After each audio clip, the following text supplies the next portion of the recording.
For more than a year now, China has been squeezing the world's supply of rare earths, the stuff inside your phone, your EV, your fighter jet.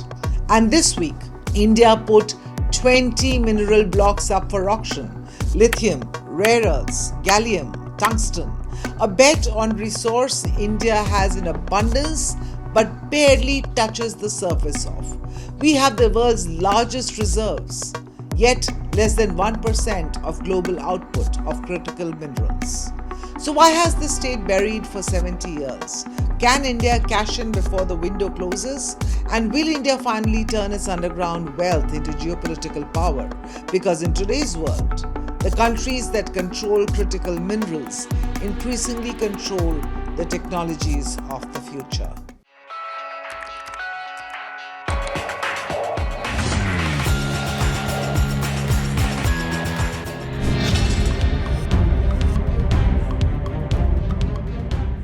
20 mineral blocks, 9 states, one very loaded moment.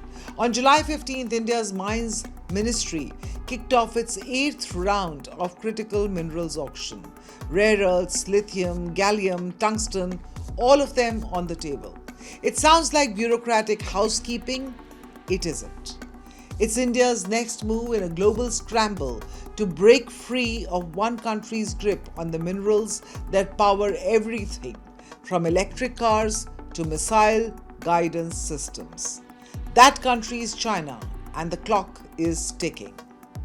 On Wednesday, India launched the 8th tranche, offering 20 blocks up for auctions, 13 newly identified, 7 reoffered after failing to sell before.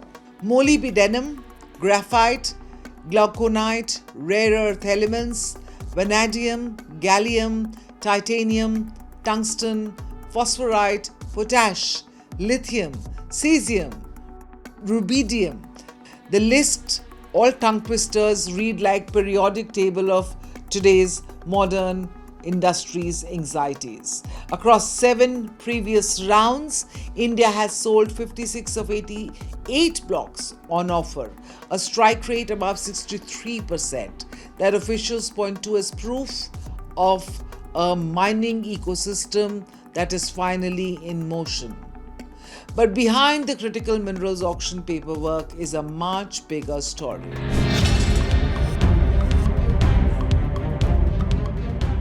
India sits on the world's third largest rare earth reserves, about 8% of the global total, much of it locked in monazite-rich beach sands stretching from Kerala to Odisha to Andhra Pradesh.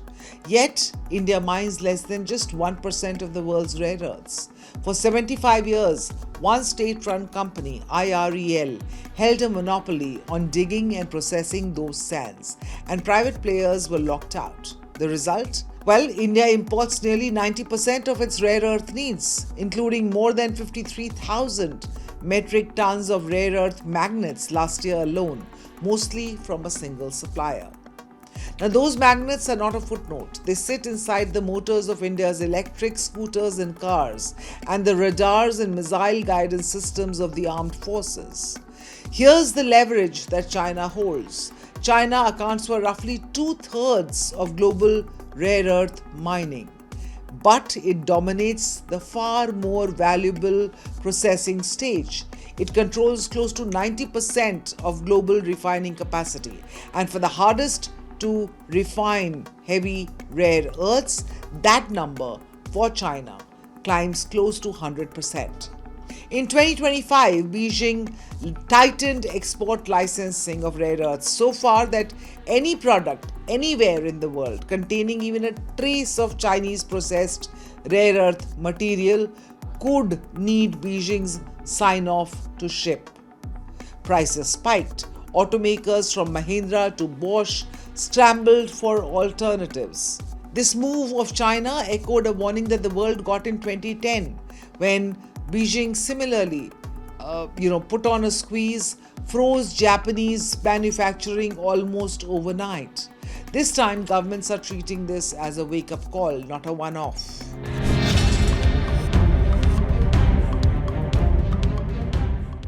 India isn't racing alone. The United States has bankrolled MP Materials to build a homegrown magnet supply chain and struck a refinery deal with Saudi Arabia. Australia's Lynas became the first company outside China to produce commercial heavy rare earths backed by $1.25 billion government loan for a new refinery. Japan was burnt in 2010, has poured hundreds of millions into securing supply out of Malaysia. It's a coordinated, if uneven, push by like-minded economies to build an alternative to Beijing's near monopoly. And India wants a seat at that table, not just a seat in the audience, which explains why rare earths are no longer just a mining story. They're now becoming a national security story.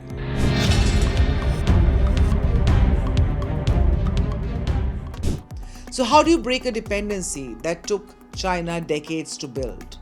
In March 2025, which was last year, India rewrote its mining law to finally let private companies explore and mine rare earths. It launched the National Critical Mineral Mission, over $3.5 billion across 7 years, to fund exploration, refining, recycling, and stockpiles under one roof. In November, the cabinet approved a $763 million scheme to build domestic magnet manufacturing capacity. And this year's budget, the union budget, it carved out 4 dedicated rare earth corridors in Odisha, Kerala, Andhra Pradesh, and Tamil Nadu.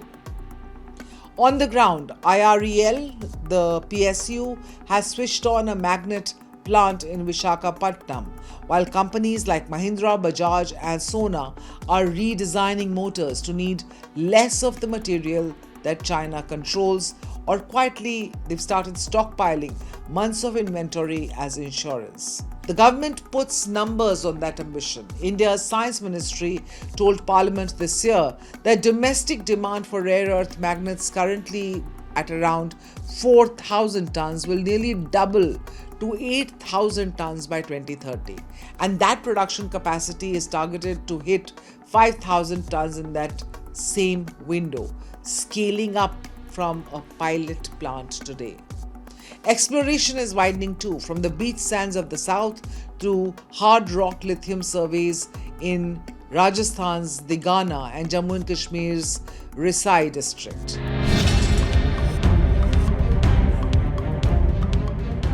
India is finally trying to build what China spent decades creating, but it will not happen overnight. Because here's the reality: mining rare earths is difficult, processing them is even harder. Separating rare earth elements requires sophisticated technology, large investments, and significant environmental safeguards. And some of the most strategically important heavy rare earths remain particularly difficult to refine. So this week's auction isn't the finish line of India's rare earth story, it is the starting gun. For decades, India sat on some of the world's largest rare earth reserves while importing the products made from them. Now, as a divided world races to escape supply chain choke points and China's mineral dominance, Delhi is trying to turn geology into strategy. The minerals are already in the ground. The real question is whether India can build the mines, the refineries, factories, and technology fast enough to turn those reserves into power. Because in the 21st century, geopolitical influence will not be determined only by armies and economies. It may also be determined by who controls the minerals that make modern technology possible. This is Times Access, where global stories meet India's perspective. Click on the bell icon to subscribe, because the next big global shift will have India at its center.